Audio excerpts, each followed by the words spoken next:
Hi, I'm Michelle Olivier, and you're listening to Hey, I Want Your Job, the podcast that looks at amazing jobs and what it takes to get them.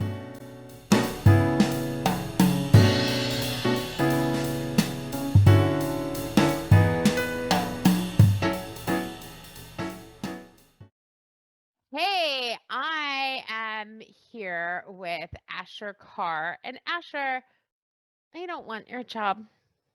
I think you have a really hard job, and I really don't want your job. But I am really grateful for people like you who have your job. And I have a bajillion questions for you about your job. So, Asher Carr, what is your job title? Yeah, so my job title is Director of Operations for a real estate team in the Alexandria, Virginia area. But we also cover Maryland and DC as well. So all the DMV, That really. sounds bougie as hell. What do Yeah. you do? It's a lot, but it's very rewarding for sure. So I love it. What do you do? Yeah, so it encompasses almost everything. The Director of Ops is pretty much in the real estate world, is like the COO of a real estate team. And along with my team owner, who's the CEO of everything, I just pretty much oversee the operations of our team, making sure our systems models are in place and that the agents are getting everything they are paying for through commission splits and everything, and making sure that at the end of the day our clients are taken care of too through those leveraging services that we offer our buyer and seller agents. I've been doing it. I've been in the operations realm. It will be my third year going into this new year. Yeah, going through this new year. And it's definitely very rewarding because for me, the client are the agents on our team. And a lot goes on behind the scenes just to get deals done for buyers and sellers. So it's definitely a rewarding thing I love to do. So, I have Netflix. So I Yeah. feel like that means that I know exactly what happens in real estate offices because they're Oh selling yeah. sunset. It's obviously exactly your life, right? So Oh yeah, you have absolutely. big swanky parties, you talk shit about each other, and then you all drive off in like a Lamborghini, and that's how it works. That's basically the real estate game. Is that Almost.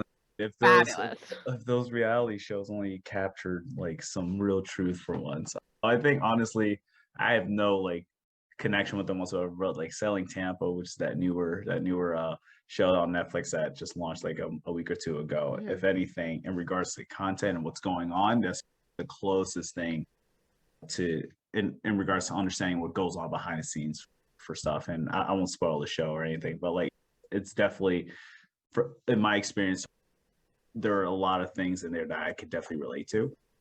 And it was just, yeah, but other than that, HGTV stuff, absolutely not. The numbers you see there, they're completely like not accurate because there's things that they probably didn't even consider, like the taxes and stuff like that. And then there's all these different like little niches within real estate, and the popular ones that end up on the shows are really the luxury market. So all Yeah. that, so in regards to lifestyle, that is like true in a way, and yet it really just depends on where you are. Yeah, I don't do the Lambo stuff. I'm not really big on that stuff. My team, like we drive Hondas, like Hondas, and that's a whole nother thing too because it's a wealth thing for me, and yet, but yeah, there is a balance. Let's talk all about the wealth thing in a minute because I know that's a huge thing for you. You have a whole book that you've written about Yeah, that. And so we're going to get there. But sure. first, I want to talk about something else that those Netflix shows always raise for me.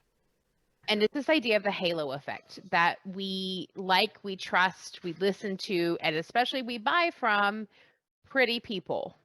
Sure. And so one of the things that is always true of the Netflix shows is they are all gorgeous, right? Like Yeah. they Yeah. are all beautiful people. And one of the criticism that gets lodged against the sale community in general, real estate, other kind of sales as well, is that it's not very body image inclusive. It's very ableist in that regard. The people who have visible disabilities or physical differences tend to be excluded from those areas. I guess my first question is, what is your take on the role that the halo effect and beautiful people in sales actually plays in reality? And then what, if anything, do you think the responsibility is of the industry to fixing that? Yeah, obviously, it's all that is just really Hollywood. So you got that Hollywood effect with people just wanting to look good. They're trying to present this certain image within these specific industries, and with real estate in particular. Like obviously, you see all these big homes and these mansions around the country or even around the world, and for that market, their super ultra luxury market. It's a very specific market, right? Like you're not, there's a very small pool of buyers and sellers that people are going to have connections with and everything. And for me, watching these shows, how they glamorize a lot of these things, it just really, to an extent, just does a disservice to what we actually do. Effect is that's an established psychological thing. Like we Right. know that the halo effect is real, that pretty Right. people have an easier ride in life. Yeah. And so that the knock-on effect of that in the sales industry is that attractive people tend to get hired more in sales because the belief is Mhm. that they're going to be better salespeople. And I'm just curious because obviously you're in a strategic position within your organization. Yeah. If is that even, has that crossed y'all's radar in the slightest? Or you're like, lady, we're just trying to sell some houses? Right. No, you know, I mean, it's a very valid like observation, and it's something that I don't think about as much unless you're watching so much. Like, I don't watch that much of the real estate TV to be like, oh, this is that. This is actually a thing. And yet, it just crosses that line of like discrimination. You don't want to just hire someone just because they have a certain look, right? And everything like that. You really want to just hire based off their proven track record, if they can actually sell, or if they can actually negotiate deals. Because when you get into a specific market, especially on the luxury market, like looks would be honestly the last thing to worry about. It's just a matter of, can you get a deal done. And for me, especially being in my position where hiring and onboarding is part of it, I it's just really solely looking at that skill set. What can you do? What have you done?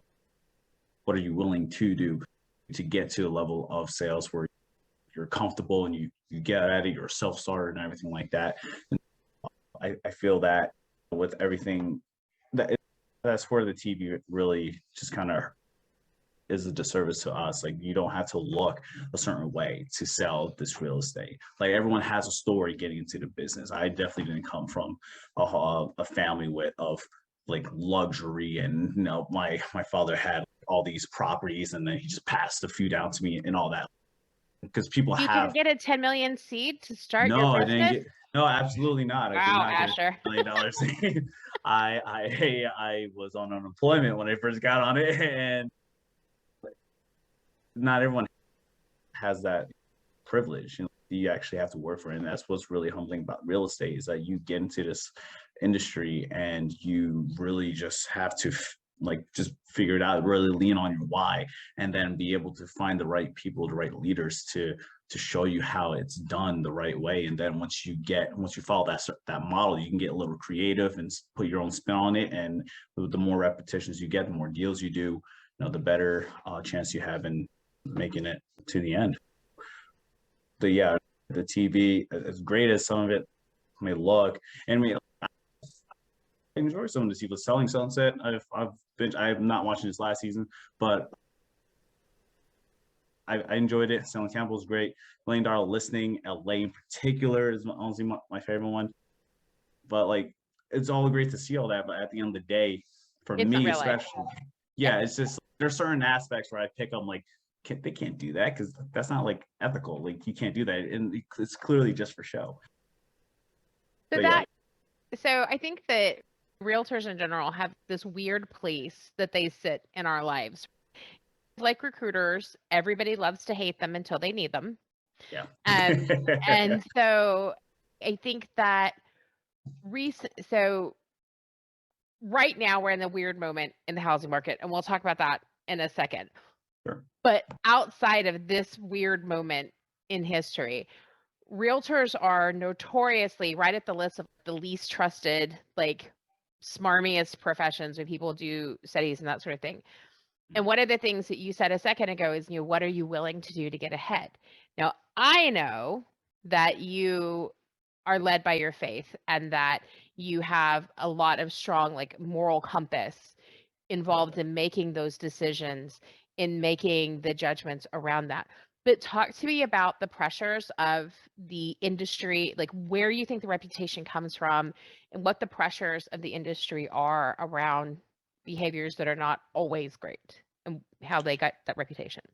Yeah, from my observation, and I'll like full disclosure, I haven't been so even though I'm licensed, originally I'm from New Jersey, I have my license here, I have my license here in Maryland. I personally haven't been out in the field and actually done a deal because of my operations capacity. However, because of being in operations, I've been able to really see from a high level of how the agents work and how pretty much this whole work so far in my short career so far. And I will definitely say that real estate is a very ego driven industry.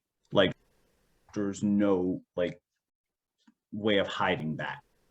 When you're in the industry and you go to these conferences and everything like that, or you go to little seminars and everything, one of the things that they do in the intro is I'm X, Y, and Z realtor. I did $18 million in sales this last year, and our team is projected to do 100 million in the next like 12 months. It's like a line like that. It's what you could tell sometimes that of how someone actually is as a person, not just as a salesperson, but like just as a person in general. It's very hard to not have that big ego within this industry because of the amount of the resulting amount of money that you make. And even though you could just come into this industry very low barrier. All you got to do is go to real estate school for a month, pass the school test, pass the state test, and then boom, you're good. Pick a brokerage, and then you can go on your way. And then once you start going, it just does something to you. And for me, from what I've experienced, from what I've seen, I feel like we get some of that bad rep because of just how it is. Like you're not just given business as soon as you join it, as soon as you join a brokerage, even though it is kind of a thing, but not to a point where they're feeding you constantly. Like you have to be able to just get fun, just understand this is a very tough business. Like you can't just get in there and be like, oh, hey, I'm a realtor. Like it takes a number of conversations to get to that one person to say, to raise their hand, be like, hey, look, I want to do business. And so I think it's just a matter of just not like the fear of failure in this industry is definitely very real, because if you go through real estate school, just hundreds, close to $1,000 for your initial investment to just get everything set up, and then you don't do well, like it's just you're done. And then it's just also the fear of looking salesy all the time. Like you want to hit up your friends like, hey, I'm an agent now and blah blah blah. If you know of anyone looking to buy, sell, or invest in real estate, like I could be your guy. And all of that is really just based around mindset. Because when I came into the industry, the first team I onboarded with, I actually did those calls. I did cold calls, and they were generating internet leads, and they was just getting piled up in their lead gen system, and there was just so much they just need to reach out. So they actually put me on. So on my second day, they gave me a script and everything like that, and I did. No, I just did the first 5 calls. I was just like, hey, this is Asher from the team. Just wanted to call to see if you were still looking to buy or sell a home and everything. And I was very nervous. I had that fear of just being that guy. And yet at the end of the day, this is something I have to do so I could survive. Like at that time, I came into this team on unemployment. I had lost my job like that summer. And I saw that opportunity to get into real estate, which was my passion, which was a vehicle for my passion, which is to help people and everything like that. And when I got to the point of making these calls, like I was defeating myself. I had all this fear of like, what if I can't do this and everything? And but I'm here now. There's a reason why I'm here. So like an hour in, I was able to get my first appointment for that I could set for my team, and then boom, another one, and then I just did at least one or two a day, and just had this mindset of like, if I could just do one appointment a day, then things will be all right. And that's the thing with that's the thing. Like not a lot of people out there realize like why some of us salespeople in real estate are the way we are. We have a huge why to go off of, and sometimes it makes us look desperate, and that's more of a skill thing, and which I get because I was definitely there.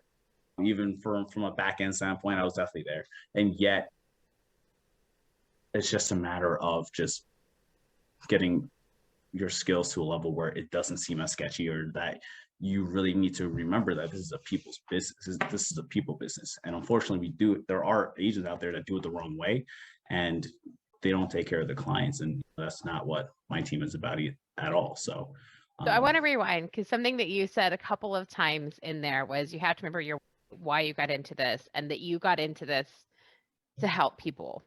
There's 1,000 ways you could help people, and 1,000 businesses that, like, I know recruiters who tell themselves they're in recruitment to help people.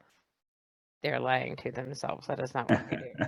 right. But like there are other things, right? There's a million ways, especially for a man of faith, right? Like you could have gone to the seminary and gone that route. You could have become a nurse or a doctor or an EMT or a firefighter or a giant list. Yeah. Why real estate? Like of all of the things you Yeah. could have done, Yeah. how did this wind up being where you went?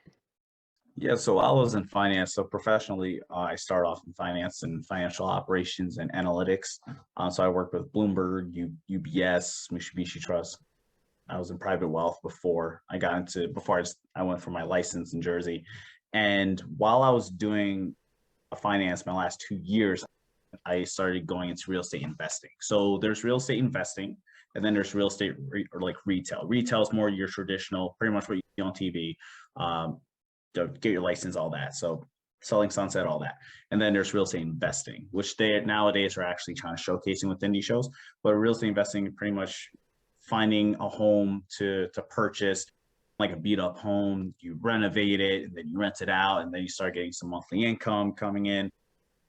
I got introduced to that from my stepdad. He said, "Hey, look, if you do this, if you do put an hour a day into this, and start getting yourself some investment properties on the side, this could really, you just really start scaling up." And this is where he really started introducing me to wealth generation, to really building wealth at a young age.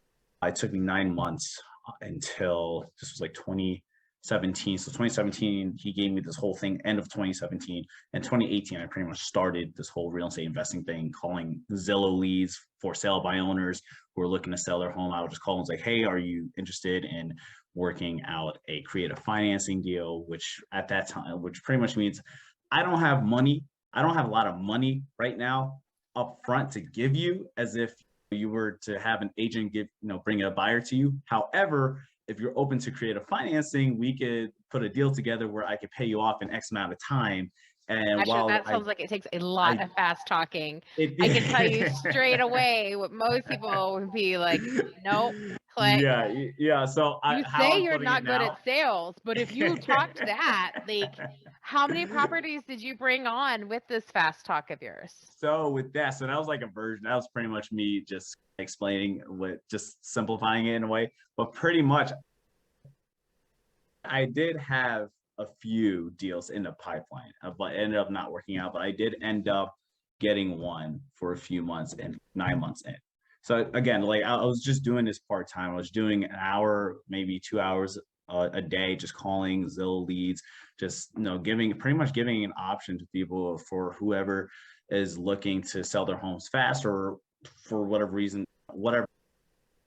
Hey, would you be interested in pretty much being the bank, and then having me make the payments to you for next year, 2, 3, 5 years, whatever. And then by that time, they'll get paid off and everything like that. So there's just a lot of just like things in the back end. However, but like you don't necessarily have to get a traditional loan to close on deals. There's a lot of creative ways. So that's what kind of attracted me. And within that experience, I was able to meet a lot of great people, really nice people, saw a lot of great, cool homes. And yeah, by my ninth month, I was able to close on one in the Poconos. And I was making some nice cash flow for like 3 to 4 months, and then the tenants stopped paying me, and so I had to experience that whole eviction process and triggering that, and eventually they got out, and the house, it just pretty much brought it back to the it brought possession back to the owner. He wasn't completely out of the deed or anything. I interrupt. This is a great Yeah. story, but I have to interrupt because the question for you on that piece of the experience. I have a rental property. I consider myself to be a nice human. I try really hard to be a decent human being. Yeah. And I had a tenant from hell Yeah. that we had to kick out, and that they did $20,000 worth of damage to my property. Oh, wow. you don't even know. I'll tell you Mine wasn't offline bad. some of the horror stories. But one of the things that I found fascinating was that as I was going through that, and I was trying to find like places for support and that sort of thing, there was so much demonization of landlords. Like everywhere was like, tenants right, don't let your landlord like mess you around. I'm not trying to mess anybody around. But I have been paid, and I still have to pay this mortgage, and I have kids. And it was really, it was fascinating to me that we had this immediate, the landlord is the evil bad guy. And I'm like, but I also just needed to diversify the money that I have. I'm not evil. I charge a very fair rate. I take really good care of my tenants. Like, they aren't complaining. Right. Did you find that, A, and B, like, how did you handle that? Because I still struggle with it. I find that I don't, in social situations, I don't lead with I'm a landlord because people not a big fan. So how did you handle that in that situation? Yeah, it's funny. There are definitely like bad landlords out there, and it really just depends on how that housing is set up. So I'm sure your rental property is not like some raggedy old house with broken foundation and just mice running around and stuff like that. Like that, if you're a landlord and you're just not taking care of that space, that area, like then you deserve that stereotype and you're not helping. However, if you know that you're taking care of your tenants, that you're offering a fair rate, it's a very stable space for people to live in, then I would just know, who cares what anyone else thinks. Like, what you're doing there is being an investor, right? You have a mortgage that you have to pay off on that thing, but you're not really using the space. So why not just rent it out and get some or most or some of that mortgage paid off? Right? So it's just really a mindset around there. I personally haven't had that. Even with this tenant, that wasn't the case. They were just being obnoxious about stuff. And you just have to just be, I'm a decent person. I know what I'm doing. Like, this is the business decision that I have to do so I can survive. But yet not doing it in a way where I just don't care about people. There's so many landlords out there that just don't care. And it's just really, if you truly care about the space, you would take your time to really screen these tenants. Like, I do credit checks. I do credit checks. I do background checks on those that were interested in renting. Back in my home in New Jersey, my mom, she rented out our apartment basement there. And when she was ready to do all that, I actually took it upon myself to put the applicants through a background check if they were actually interested, and know that, one, that's obviously a safety issue. You want to make sure that you're bringing in people that doesn't have a crazy record, and also want to make sure that if their income really supports the rent, like that's there, they don't have a bad record of not paying rent and stuff like that. And it's just a matter of mindset again. I would just lead with look, I'm an investor. I'm a real estate investor. And you know, a lot of people be like, well, how do you do that? What does that mean? What do you do? And that's how you start having that conversation and inspiring others to kind of do the same thing. I think it's really interesting, your point that you just have to. I'm so interested that you're like telling me I just need to be colder, is what I'm hearing about all this, because genuinely the family that was, I've had many tenants at this point, and most of them have been unbelievably delightful. Mm-hmm.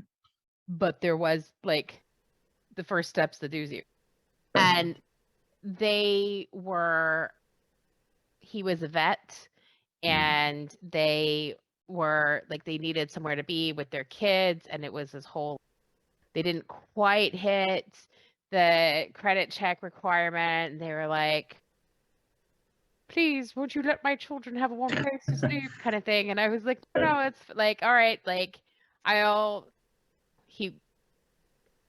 listened to my heart and not my head. And I gave him a chance, and I got messed around for it. But I think that's so interesting that your like response is like, this is not a heart situation. This is all about And I can definitely relate to you with that situation, because I did have that. I did have one of those tenants that came into our house, and like he he did the background check. So many red flags, like honestly, so many red flags, and yeah, he was just trying to turn his life back around and stuff. And he was good. He was actually good. He wasn't much of an issue till like maybe the last 3 months.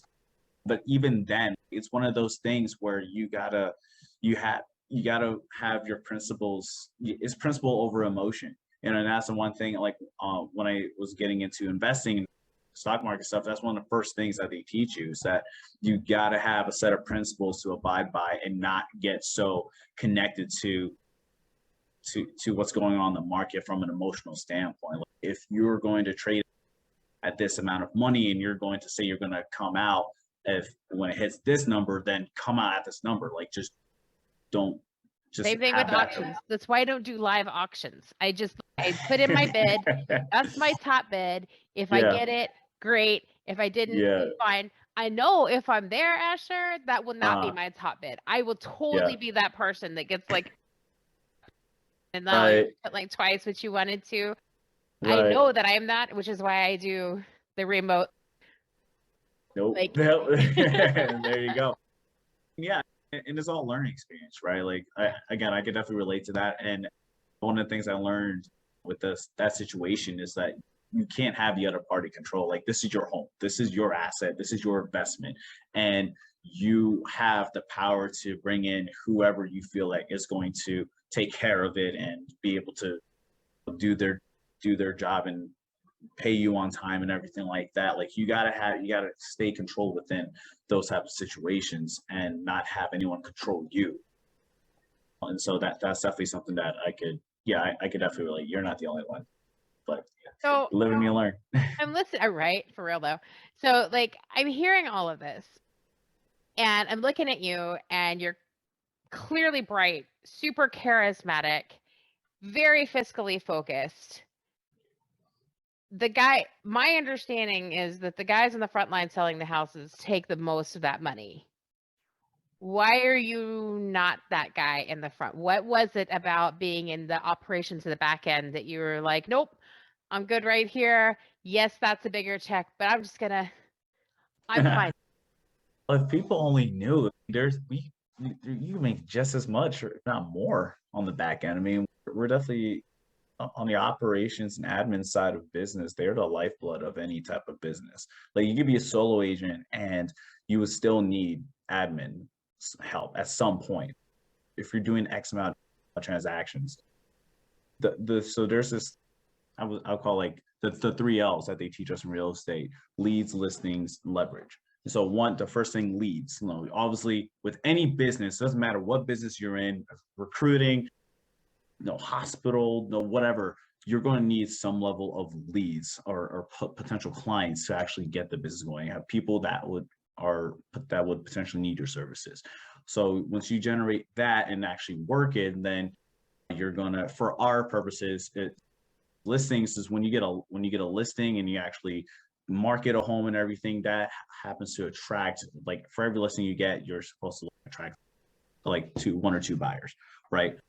And then when you get listings going, then and you're doing that business repeatedly and you get to a certain level, then you hit leverage, meaning that you need to find other talented people to help you continue to do what you do and be able to scale from there. And with again, whether you're a solo agent or if you're looking to build a team, you need a level of leverage where it's going to be easier for other agents to join, to get plugged into a system and model and be like, okay, this is how we do the buyer's consult, this is how we do the listing consult, this is what happens once you get the agreement done. And for me, for operations, because of my background in financial operations, I felt that it was a good fit for me to get into the industry without having to go full commission, because I wasn't able to afford that, like, at all. So I was like, all right, what can I do? How can I, like, survive right now and get back on my feet and be able to still pursue my passion in being in real estate? And operations was definitely the fit for me. And no, yeah, I had a very unique position on my last book because I was doing calls. I was doing the inside sales, essentially inside sale calls, and I was doing some of the operations piece also. So I had like a dual role there. And yet through that, I was able to really just learn the business through talking with the agents, by setting appointments, by qualifying people. And it's really that the back end work that helps build any type of real estate business. And it definitely helps the agents that are going out there too. Like, I've brought in a lot of money. I've brought in a lot of money for my previous Do you team get a through cut? Like, so do you get a yeah, base yeah, and yes. So I got a salary and then I would get a cut for, I would get, yeah, I would get a cut. Not as big as I should have gotten from an industry standard, but however, it was enough for me at the time. And then I was able, I grew out of that, and now I'm with another team at a higher level in regards to operations. And yet it was just so much I've learned through doing both in a way. So yeah. so we talked about like real estate in general, and we haven't really talked about this moment in real estate because it's Mhm. wackadoodle, Asher. Yeah. Like, Yeah. and that's, Still I interesting. understand, like I live in the Austin area and Mhm. everything everywhere keeps reminding me that we're the fastest growing city in America. Yes, you are. It's a But lot going like on. it's crazy Mhm. here. I get every week, I get like dozens of calls. Mhm. Hey, do you want to sell your house? Do you want to sell your house now? How about now? Do you want to sell your house? I'm like, who are these people? How you No, I still live here. Please go away. I was that Um, guy. I I was have that done nothing to indicate I want to guy. sell. I just put in a Right. pool for God's sake. Like I'm not Right. going anywhere. Um, so I have a weird sense of where the market is because of where I live. And then Sure. like most of my clients that aren't in the Austin area are in the Bay, which is Mhm. also not indicative of real world. Talk to me about what is the reality of the market right now for homeowners. Is it that crazy everywhere? I mean, are you like people list and then before it's even a live listing, you've got 3 offers, 150% asking, or like where is it at? Yeah, absolutely. So definitely right now at this moment across the board, no matter where you are, it's definitely still a seller's market. There's definitely very low inventory still across the board. It's a little better for sure. Yet buyers are still getting into multiple offer situations. And what I've seen with my team, my previous team and my team now, what I've seen is what wins those battles, those multiple offers. It's not the price. It's not just a price, even though the reason why all these prices are going up is because the contingencies that are within the contract, a lot of them are getting waived. A lot of people we're not doing inspections early in the pandemic. A lot of people were not getting appraisals early in the pandemic. That's why the price is skyrocketing and people are like overpaying. And yet that is definitely still the case. It's just really a matter of terms and pretty much how soon you can close. Or are you going to waive this contingency? Are you going to waive that contingency? Are you going, a seller credit is not, was pretty still non-existent. Like the sellers are not going to be like, yeah, we'll give the buyer a credit to help toward closing. If that does happen, that's a miracle in this market. But for the most part, since lockdown, like no, it's a completely seller's market.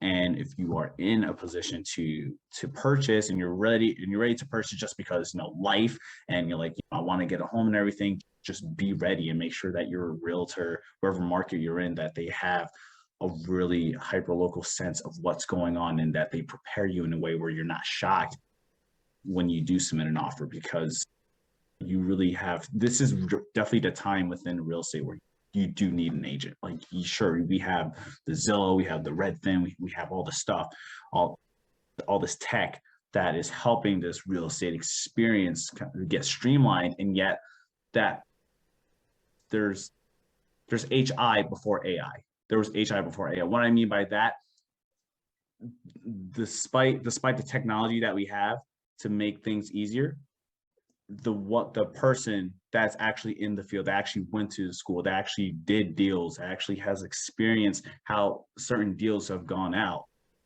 that's the person that you should still be going to. So agents are definitely more than ever very prevalent. They're a huge resource for your real estate needs. And I would highly recommend finding that right realtor that knows what they're doing, and then they have a fiduciary responsibility to make sure that you get the best out of your investment, whether you're buying or selling. So I love that you said that, because that's, again, one of those places that our industries overlap, because there's so much of this chat about how all recruiting is being handled by bots. I'm like, bitch, I wish my job was all done by bots. Like, I could do with putting my feet up a little bit more. I am not trying to lie. And so I feel, but it's the same thing, right? That people see, oh, there's this fancy app where I used this for, and I'm like, yeah, but there was a human being that set all of that up, that facilitated all of that. There's a human being who is the one. My job as a recruiter, I feel, is to make sure that a good match is made. And so you can't make a good match if somebody's going in blind. So I make sure that the people, my candidates that I'm working with, that they know the good, bad, and the ugly. And at the same time, I know that my clients know the good, bad, and ugly of the candidate, and that they're never going to have a candidate that's all good. Everybody has strengths and weaknesses. So it sounds very much like you're making the same sort of argument in real estate. And I find that so interesting, because I never thought of me as having much in common with real estate people before. So you're officially changing my perspective on these things. So tell me, if I was in the very unfortunate position of needing to buy a house right now, and was like, all right, I've listened to Asher, I need to find the human. How do I do that? What do I look for? What do I want to avoid? What is that? Yeah, you definitely want to find an agent, or really a team. I'm more of a team person, just because I've seen how much, like, when you work with an agent that is part of a team, you're not just getting that one person, you're getting a whole, like, all right, now I've got to interrupt, because they all will tell you they're part of a team. Bob Smith with Remax from the Remax team. I know enough about real estate to know that Bob Smith is flying solo most of the time. Exactly. So, like, what do you find that, like, how do you know if they have an actual team, and, like, how do you cut through the bullshit to find somebody that's what you actually want to be working with? Yeah, I mean, I would just ask them straight up, like, are you part of a team? Like, sure, you're Bob Smith from Remax, but are you, like, part of an actual team? Because, like, with Remax, Keller Williams, Sotheby's, all those guys, they're obviously, like, the big ones, right? Like, that's corporate level. And then you have franchisees, if you will, where pretty much what teams are. So my team, a shameless plug, my team, Metro Property Group, it's a team under the Keller Williams umbrella. So even though in a conversation I may say, yeah, I'm Asher from Keller Williams, what I should be saying most of the time is like, yeah, I'm Asher from Metro Property Group, which at Keller Williams. And even with at the corporate level, there are a lot of differences with how they've shared the models with how to run a franchisee business or a team and everything. But at the end of the day, you definitely just want to say, all right, how do you do this? How do you do that? Because sometimes with your sole agent, you're obviously doing everything by yourself most of the time. You're the one you're ordering the photos, you're ordering the yard signs. If you're selling a home, you're doing all that. But for teams like us that if you're looking to sell your home and on my agent, you talk to my I am agent. not. Don't put me on that No, call no. list, Asher. I just said. No, okay, hypothetically, if you're looking to sell your home, you sell a home, you meet with our agent and they do the consultation and you like how we do business and to make sure that your home is marketed the right way, then they'll let me know, hey, Michelle's ready to go. She signed the agreement. Hey, can you order the signs? Can you order pictures for this day? I'm like, all right, cool, I got you. And then everything on the back end, we'll take care of that, so the agent can really focus more on you, and just get everything else ready. So it's just a matter of asking, are you part of a team? And really, if you ask that, it's just blatantly just ask, are you part of a team or are you solo? It's so interesting that you're saying that having the team do that is a selling point, because I will tell you that I have had other realtors tell me, you don't want to work with a team because with them, they've got like some admin in the office who doesn't know you. They don't care. They don't get enough of a cut to have a dog in the hunt. So they're going to schedule your photos like when they get around to it, but they don't really care. Me, I know you. I love you, man. I'm gonna schedule so they position exactly the opposite of what you're saying. That like being a solo person, that they own every single piece of your process and that you know exactly that it is them that's gonna be doing every single thing. So I've heard that spiel plenty. Yeah, I mean, So it tell kind me of that you're right instead. I am right. But however, I do work with a sole agent back in New Jersey. She handles my business, and it's just a matter of, again, this is a people business, right? You really have to build that trust. You really have to build that rapport. So if you do end up going, I'm not knocking solo agents whatsoever, because there are a lot of I great don't know. solo agents. I heard a lot of shade. A lot of shade. But They're coming for you, Asher. I'm just saying though, if you go with a team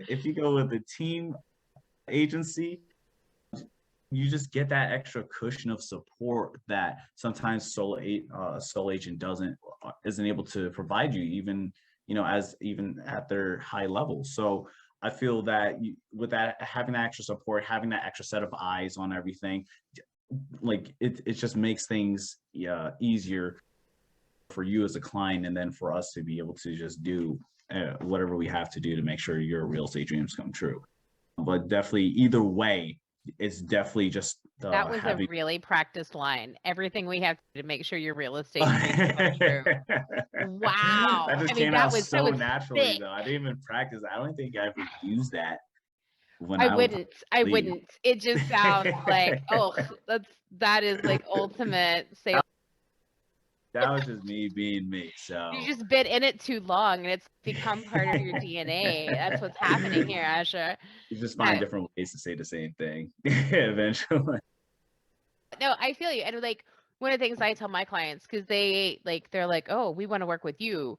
You're the loud one and the smart one who's been doing this forever, blah, blah, blah. And I'm like, yeah, I hear you. But here's the thing. I got kids. I'm gonna take days off, spend time with my kids. And also sometimes I get sick. Yeah. And you're gonna want to know that there's somebody who knows what in the hell is going on, who Right. can help you, who can do things when those days happen. And so that's why me having a team is totally invaluable. And I think that's the same thing that you're saying as well. Besides that, everybody screws up. Like everybody makes mistakes.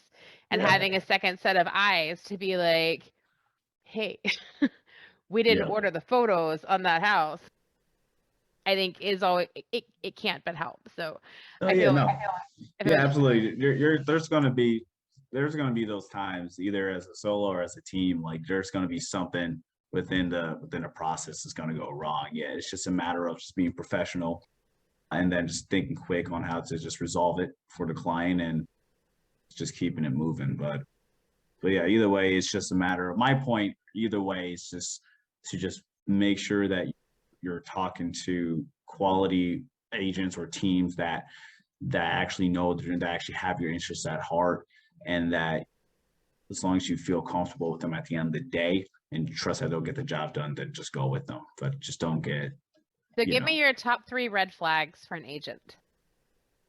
If you're shopping for a real estate agent, what are the top 3 red flags that you would listen for? Top 3 red flags. Well, definitely one, they're it's catch-22 with this one, but definitely like their track record. Like, really see how many transactions have they done. But nobody should ever hire you because no one should ever hire me because you've got none. So no jobs. Nobody ever gets a first chance.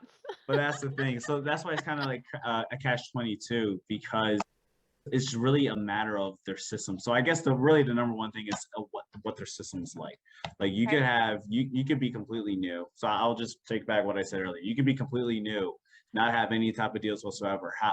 Yet if you have a solid system to show your client on how you can get it done, and then you could then just go with it, have the confidence and really and actually deliver. You could be a solo agent and still leverage the market center. So like when you are a solo agent, no, regardless, teams or solo, you have a market, pretty much the broker office that everyone goes to print out materials. They have trainings there and stuff like that. And especially if you're a solo agent, definitely you want to leverage that market because they have the resources to help you get things done as you're building yourself up and starting to get done yourself. Just leverage that. So making sure you have that. Number 2, testimonial. Have some testimonials. Obviously, this is more for like seasonal. If you have some deals going, but definitely testimonials. Definitely follow the testimonials and just see how they have been in the last month, 2 months, or even I would go as far back as the last quarter to see how those deals have been. Because people would say things. You'll see a pattern. If you see a pattern of 5-star reviews for the last 3 months, for example, like obviously that's a pretty good agent or team that you should consider. If there's like an inconsistency of 2, 3 stars, 1 stars, or whatever, then you should probably just move on. Like you don't want to, but maybe yeah, sure, go interview if you're still curious. Yet just make sure you just want the best of the best within your market. So you want to make sure that you. So how do you balance that with the Karen issue? Because there is definitely like most companies out there, if you deal with humans, if you deal with the public, you're going to wind up with a couple of 1-star reviews. And I was supposed to meet them on this day and they were 5 minutes late, 1 star. Like we've all seen those reviews because Karen exists. So like when you're looking at those reviews, what would you be like, that's just somebody with an axe to grind? And what would you be like, okay, no, that's legit? Yeah. From like a business standpoint, I would actually reach out like to be like, hey, what happened? Because there's definitely been, I've seen reviews on other teams where like someone will leave a 1-star and the reply would be like, we've never even served you. So what are you talking about? So it's kind of just, and that's why it's important that businesses should reply and have some sort of engagement with their reviews, because people are crazy and they will just leave reviews for no reason and they've never had that product or service. It's just finding that consistency again, just reading along with what's going on there, and that's just my experience too. Like that's how I pick things up, and from seeing that within this industry, it's just kind of like, okay, like maybe they're not bad. It was just like this one-off, and because you're not gonna be able to please everyone, especially. But at the end of the day, if there's still a pretty high satisfaction rate, then why not see what that team or agent is about. So I interrupted you. That was number 2. So you owe me one more. What's your third biggest red flag in picking an agent? biggest red Thought you were off flag. the hook, but you were not, my friend. I did not I forget. don't know because I was saying all that time to come up with one. It was so good. Can I suggest I one? think knowing the current having the stats on the market, like really Okay. understanding the market, because there are certain things that agents should know that the normal consumer wouldn't, and yet it's that bit of knowledge that really puts them in a great sense of perspective on how to go about buying or selling. So, like what you said earlier, not a lot of people understand why things are the way they are. But when you're an expert in the industry, when you've seen enough deals and enough of whatever going on, you'll be able to share that. And so, when you have an agent or team that's able to share that information to give you that clear perspective on what to expect, then that's a pretty good sign that you should go with them. If they can't do that, no, because Great. you can't just go So off the what gut I from have learned from this conversation so far is mm. never give anybody a first chance. Never trust anybody that doesn't have a whole like team working behind them. Anybody that ever gets a bad review, not the right person. And if they don't walk around with all of the stats for your entire like region in their head, they're obviously incompetent. Did I get that right? I guess. No. I don't even know what I said anymore. You put it like that. So one of the things I want to talk about in the Uber hot market, because it's been in the press a lot, especially in the Austin area, and I want to get your sense on this, is this argument that historically home ownership was like a middle class thing, right? That was pretty normal. Go back to like the 50s, like that people, the house with the white picket fence, that sort of thing. And so for tons of people at all income levels, home ownership is really important to them feeling like they have arrived at adulthood. And one of the things that we hear about as a concern in the press lately a lot is that the huge rise in house prices without a correspondingly huge rise in salaries means that more and more home ownership is going to be something reserved for the elite. And we know that there's a bigger and bigger like divide between the haves and the have-nots, and that home ownership is going to be one of the things that is a purview of the haves going forward. You're there, you're in the trenches, you're living the life. You tell me, what is your take on that? No, I think that home ownership is still an equal opportunity for really anyone. Like, sure, we have all these prices going up so much. It may seem impossible for some, and it's just because of the people just going at it and just really risking it all just for one house. Yeah, at the end of the day, I think home ownership is still something that the middle class, like just really within that range, that you're still able to do. Not again, unless you're talking about something like within the luxury or ultra luxury market, which is completely different. Yeah.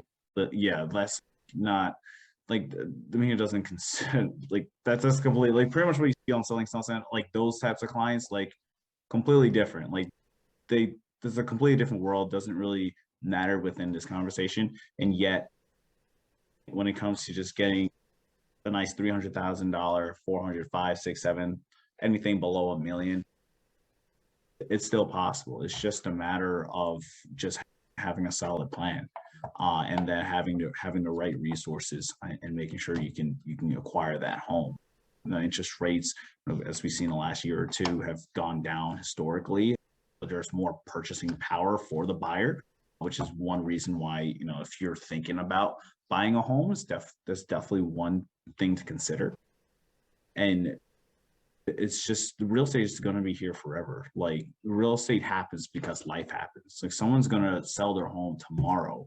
As crazy as this may sound, someone's probably going to sell their home tomorrow because someone died in their family. someone's going to sell their home tomorrow just because they got to make that move down from Northeast to Texas for a job.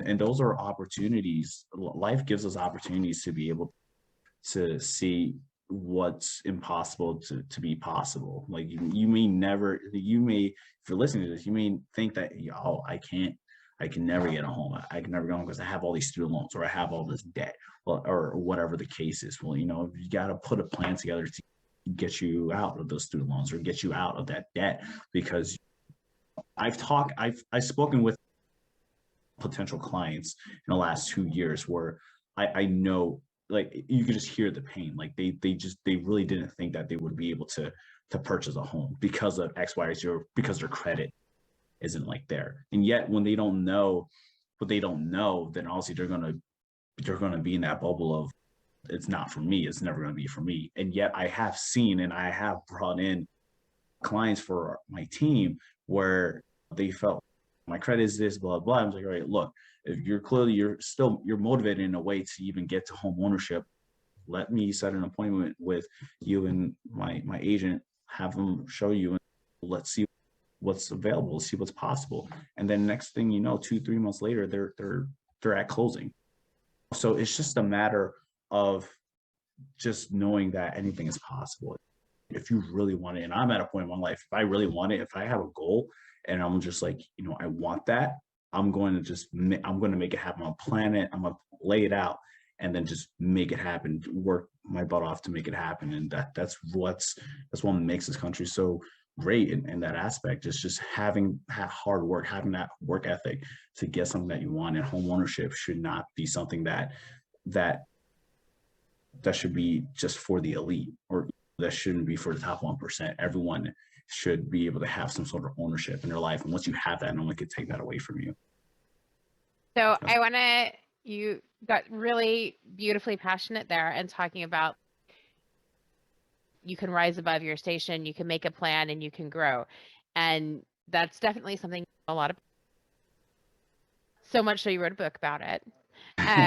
So let's take a second to comment on the book. What's the book called, Asher? Yeah, so the book is called From Broke to Bold, and the subtitle is A Testimony into Real Estate Through Faith, Family, Business. And it pretty much chronicles my journey into real estate. In the beginning of it, I shared that I was let go from my job in finance, my last job in finance, just out of nowhere. And yet I saw that as an opportunity to go to get my license. I only got my license, by the way, just for informational purposes, so I could have some sort of foundational knowledge on how to serve agents and pretty much get into the operation side of business. So that's part of the reason why I never went frontline.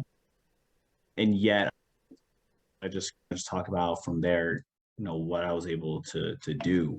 At that time, when I got let go, it was a year away from my date to have my wedding with my fiance at the time. So I'm like, I think I had this like awareness. I'm like, this can't be a coincidence. Like, we literally just talked, like, earlier that week, we had just talked about, all right, we're going to have it on this date next year.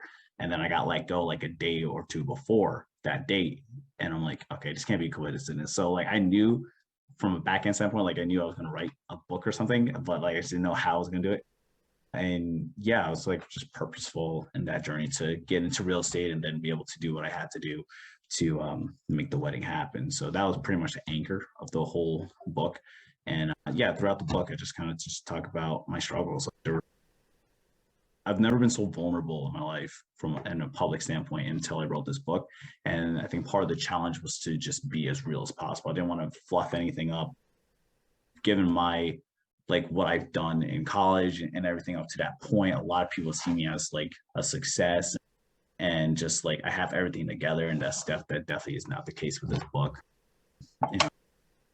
I'm still learning a lot about myself, and there are other challenges I'm facing too, even now. And yet that whole thing, I wrote it so I could help inspire people who are looking to get into, or just really get into whatever passion they want, that they can really get there, and that they have a purpose in life when you're meant to live life by design. So yeah. What does your partner think of the book? Oh, she is great. She has been very she enjoyed it. So it was her and then my mother-in-law were like the first two that got the raw. So it wasn't even the final, but Uh, they got the raw manuscript, and even then it was great.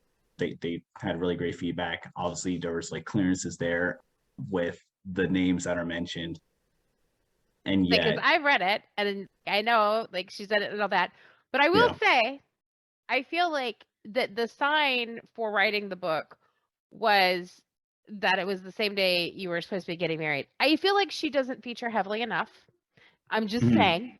I No, it's feel like she funny. deserves a bigger part in the book. Oh, look, there's gonna be Way more a credit needs to be given.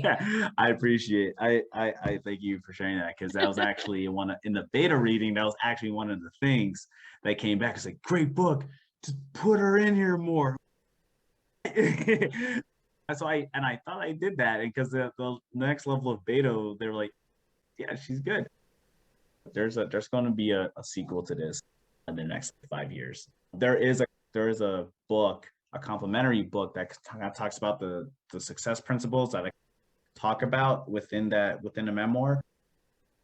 There's a complimentary book coming out in March. I had to delay it because of some of the content, but that's pretty much it's called Coming from Contribution, and just me coming from contribution of the success habits with getting up in the morning, or pretty much my mentality of how I was able to get through all that stuff that I was talking about, like really struggling, and hopefully readers could really start implementing some of those things into their own lives. So that'll be coming out at the end of Q1 at this point in 2022. And So, talking about you and your success, I have to ask you the question I ask everyone. How do sure. you answer it when somebody asks you how much you make? Oh my gosh. I don't even say. I don't think I even say anything. I think that's my answer right there. It's like enough, or enough. Kind of shrug it off because especially with the book, which sold over 200 copies, I was very happy about that. I will share that. And then with being in real estate in general, people have this like perception. It's like, oh, you make a lot of money, so like, Yeah. how many deals Where's the did you? Corvette, my friend? Where's the Where's the Rolls Royce? Where's the That's right. Lambo? I'm like, With his those. Honda. Yeah, where's this Honda? Where's this Hyundai? Yeah, I honestly don't even answer that question. I honestly just shrug it off, and because I'm really trying to think, how do I actually answer that question? I don't know. I just say I'm a real estate. People are just like impressed and like, oh, cool, you must be doing well. So they just gotta, they don't really like dig deep. Definitely, I will say I don't get the commissions at the level of the frontline agents, and yet I do make more than I thought I would if I stayed in finance for sure. So it was just a matter of seeing who I am. Like if you see me all energetic and happy, then I must be doing something well in my life. Like I must be doing okay and doing something right for myself. And then I just kind of share that and just get people interested in it. But yeah, if there are meme pages out there for real estate agents, and even from seeing it from a back end view, it's just hilarious because there's like memes where like agents are just eating beans for days until they get their commission check and all this other stuff. And I'm like, yeah, I don't have to worry about that. But I'll make sure we get you enough deals to make sure you don't got to do that. But yeah, I mean that's just something. Yeah, that question. I don't know. It's a boring answer, but I can't even No, think of it's fine. It's always interesting because some it. people are super like, I made last year $125,362.15. And like Yeah, they're super I'll that's how do much I that. made. And other people are like, I make exactly none. If I were to share a number, especially with being on teams, I would just share how many families we served, and that's like that would give a perspective. And with being in the DC region, Maryland, Virginia, like the price points are all over the place, so it's kind of hard to, unless you actually do the math, which I do. I like do track that like transactions, what the price points are, but it's just a matter of how many people you serve. That's, if anything, that's what I would share. And that I feel like that's a bigger impact than the actual amount, because sometimes these teams out here or just agents, they can say they made all this sales volume, and then they make all this GCI or gross commission income, and then after everything is taken out, what they actually net, it will be less than what they expected, and that's a whole nother discussion. Yeah, again, it's just like operationally, like what I understand, what I see, it's not as impressive as some people might think if a team or agent is doing it a certain way. So that's why units, that's pretty much the more, for me, the more impressive number, if anything. So Okay. I'll let you off with that. That's fine. So we're going to have in the show notes the links to the book, to you on LinkedIn, to your group that you work with. What else? Because we're almost out of time. So what else have we not talked about that you want to make sure that everybody knows, or that you want to make sure that we have a chance to discuss? yeah, no, I think the last thing I wanted to share, and I can't talk about it in the book, but I am, how old am I? 27. 27. So 27 years ago, I was born, and then 2 days later, I turned blue. Like I just stopped breathing. And my whole body turned blue, and I had to get open heart surgery at 2 days old.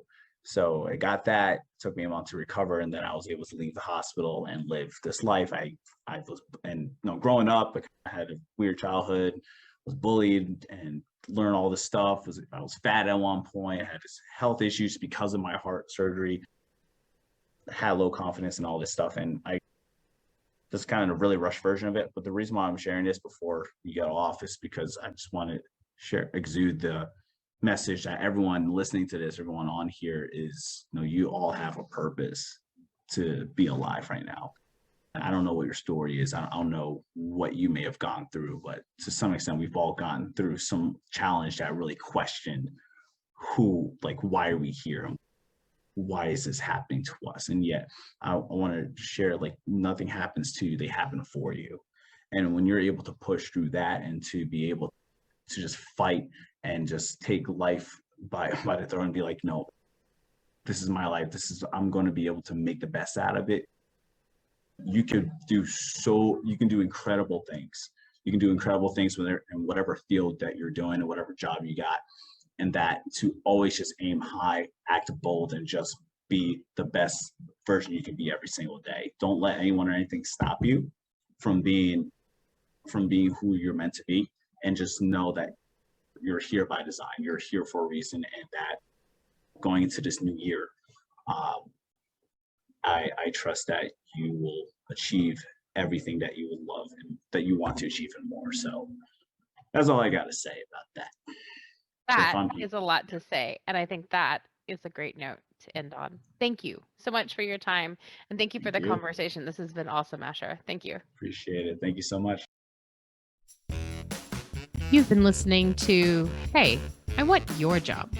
For more information on how you can get your own awesome job, visit ONH Consulting at www.onhconsulting.com. We offer incredible resumes, no-nonsense career advice, and real-world tips for landing a job in today's market. Check us out on LinkedIn, Twitter, Facebook, and Insta for more insider information. Soon, you'll be hearing us say, I'm Michelle Olivier, and hey, I want your job.